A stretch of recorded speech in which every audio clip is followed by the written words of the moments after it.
Happy Monday, everyone.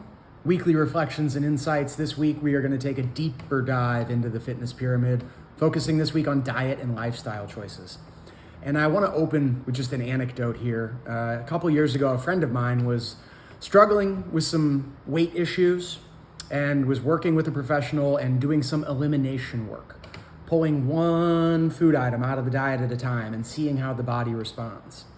Well, eventually, they eliminated dairy from this individual's diet and the weight dropped. So, as we get into diet and lifestyle, realize that there is no one size fits all. This is something that really is going to be customized to your goals, whether that's weight loss, muscle building, body composition, bulk cut, shred, whatever it might be. We've got to create a routine around diet and lifestyle that helps fuel and push you towards those goals. Diet and lifestyle, 5 areas: food, hydration, sleep, recovery, and supplementation. And simple rules of thumb for all of these as you tinker and work with what is the right composition for you. For me, food over the years, moving away from protein fortified and all these other kind of gimmicky foods, focusing on whole natural foods, as close to nature as we can get. Steak, eggs, fruits, vegetables, coffee, cheese. Simple, incredibly limited ingredient, close to nature items. And so learn to read nutrition labels.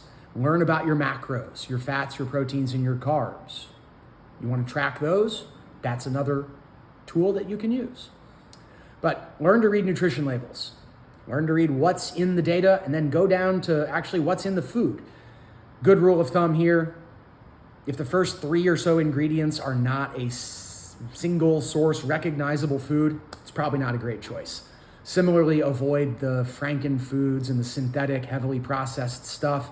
And this includes garbage like plant-based meats and GMOs. Similarly, with fruits and vegetables, if you can access organic, do it. Avoid the glyphosate and the pesticides that are likely sprayed all over that stuff. And as we segue to hydration, wash your foods with filtered tap water. Similarly, hydration, filtered gallon a day, great rule of thumb. But avoiding tap water because it's loaded with chemicals, it's running through old nasty pipes that are seeping into that water, so filter your water. Beverages. Avoid your sugary calorie bomb drinks that might cause blood sugar, insulin rushes. Avoid alcohol consumption, slows your metabolism, adds empty calories. So be careful with the beverages that you choose as well. These can have a pretty big impact on that calorie surplus, calorie deficit, what we're aiming for. Sleep, again, very simple, 7 to 8 hours with consistent sleep and wake times. Follow Andrew Huberman's work. He's got great information on how to improve both the consistency and quality of your sleep.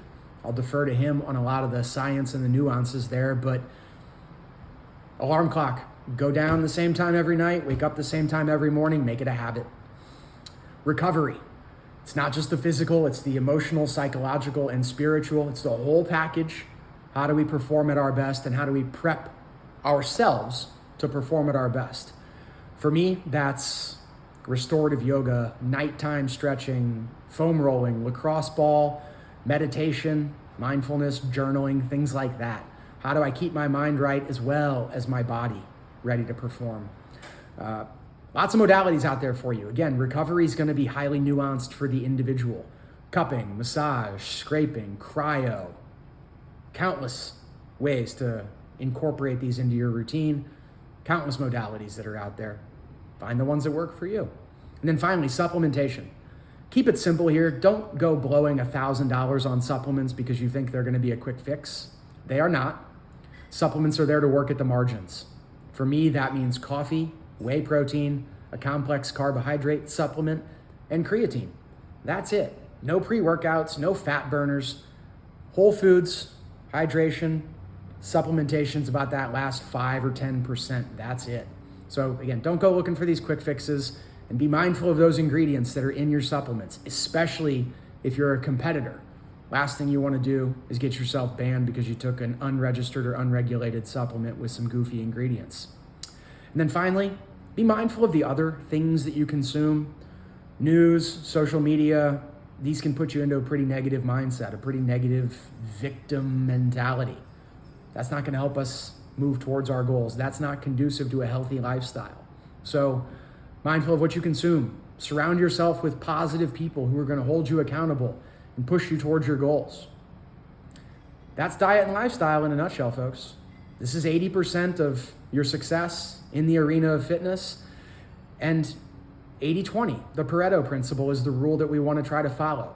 Perfection is likely going to result in derailment. You're going to slide back into those old patterns and habits. So find a routine you can consistently go to 80% of the time, leaving that last 20 to enjoy yourself. That's it for this week.